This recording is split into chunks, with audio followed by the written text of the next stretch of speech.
As of about, this is information that's maybe a month old, but in the recent flurry, in the recent debates that we've had here about gun control, in the 2 months after that debate started with Obama pressing for gun control, Americans bought enough guns in 2 months to entirely outfit the Chinese and the Indian armies, which kind of made me proud. So, so I've got... The Indian Army is badly in need of new guns from what I've seen of it as well. They tend to use old British Lee Enfields, which are more dangerous to the person who uses them than anybody who's actually in their sights. So we're in a part of the country where we think of gun control as something that involves using both hands. You know, that's what legitimate gun control is. What are your thoughts on firearms, guns, the control of a populace? What are your observations on this whole thing? Personally, I have absolutely no desire to own a firearm at all. The responsibility is too great for me. I really would not wish to have that, and I don't. And I've lived all my life in a society where one would not expect there to be any reason to use it. We don't have timber wolves in our backyards, and by and large, the criminals we encounter are unlikely to be armed. So, on the other hand, as a simple historic point, and readers of Sherlock Holmes stories would be aware of this, they may not have thought about it. The gun laws in my country until 1920 made Texas look effeminate. You could buy a gun in the local hardware store for whatever, for a few shillings, and ammunition as well, and nobody cared. And it's only since 1920 that I've written a chapter in this in a book that I wrote, which was so unacceptable to the British intellectual classes that I couldn't believe the fury of the reaction. But we gradually removed guns from easy legal possession in my country through a series of not generally open legal change, but civil service and police action. And it would be a very interesting thing for American opponents of gun control to examine the stages by which guns were removed from the hands of the public. It is actually guaranteed by our Bill of Rights. But on the other hand, most English people don't even know they have a Bill of Rights. And it's true. It's completely unknown now. Really? But like so much of our Constitution, people aren't taught it, they don't know. And you actually hear people say, it's time we had a British Bill of Rights. And I say, well, but we have one. I've held it in my hands. And it does guarantee the right to bear arms, but it's been forgotten. And would you say that opponents of gun control here would be edified if they examined the process whereby by which this happened? What do you see the consequence as being? So guns are not freely accessible there as they are here. You can go to gun shows here, and a lot of households have available. Firearms are not unusual. Let's put it that way. What's the benefit of having firearms besides hunting and fishing? Well, I think it's a principle. As I say, I don't wish to own a gun myself, but I wish to have the freedom to do so if I want to. And I don't think that the state should have the monopoly of force. So basically you fear the government that fears an armed populace. I think it's a reasonable position. I think that's the reason why the Second Amendment exists in the first place. Yes. That the government shouldn't be afraid of its people. And you take the Swiss government is not afraid of its people. Right. Why should it be?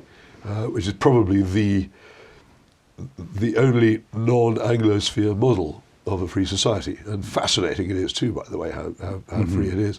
But they all have guns at home. And it's considered perfectly normal. And it doesn't lead to warfare in the streets, as any visitor to Switzerland can very easily see. What annoys me so much about this argument is the assumption that taking guns away from law-abiding people will in any way reduce gun crime. Right. And also the complete unwillingness, when confronted with these appalling school massacres, to examine any other possible reason why they are more common than they used to be. Guns have always been available in this country. Right. There have always been schools. Yet it is only in the past, 30 or 40 years that these massacres have taken place. What is the difference? The prevalence, particularly among the young, of both illegal and legal mind-altering drugs. Right. In fact, I saw a breakdown of this was a few years ago, but I saw a breakdown of all the school shootings, Yeah. Columbine, those sorts of things, and it showed the medications that the shooters were on, and yet examining that as a possible cause is simply No one will do beyond. it. No one will do it. And do you even know that Anders Breivik, the Norwegian mass murderer, was on steroids? No, I didn't know that. It's in his own document. But no one's interested. Right. But I have this rule now. When one of these things happens, I say nothing, and I wait, and I look, and I know myself, but I keep it to myself. I know that before long, I will discover that this person was taking some sort of mind-altering drug. Right. Either it will be marijuana, which has a very powerful potential to unhinge the mind of, particularly of young people who take it. So, for instance, the Arizona shooting, which Congressman Givens was so badly wounded, the culprit in that case was a heavy user of marijuana.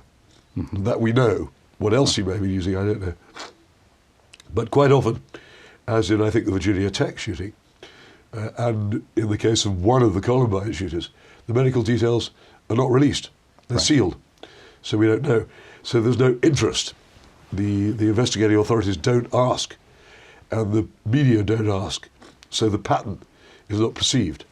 Right. Because they're so focused on guns that it never occurs to them that there might be anything else. But logic tells you that if you have always had guns, and in fact guns are more restricted in this country now than they were 30 or 40 years ago, if you've always had guns, then they cannot themselves be the reason for an increase in this kind of behavior. Right. Not only do you have the problem of mind-altering drugs, and it was this list of shootings, it was astonishing. Yes. It was just astonishing that how common a denominator that was.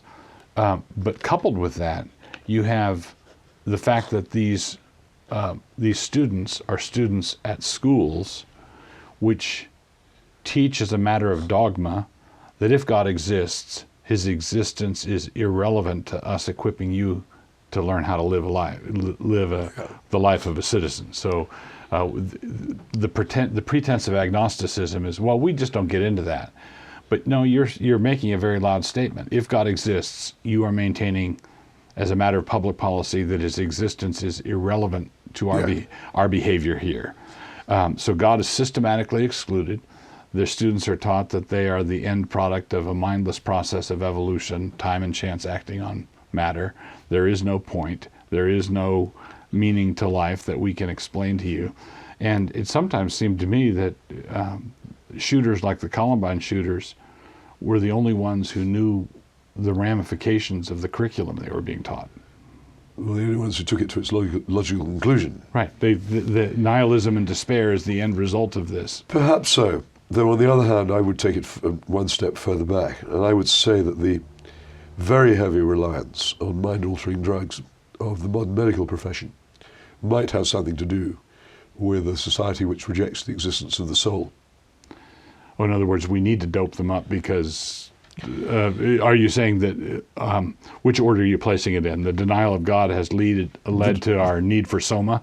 Yes, right. Yes, I think so. In a reference to Brave New World. Yeah. Okay. Well, thank you.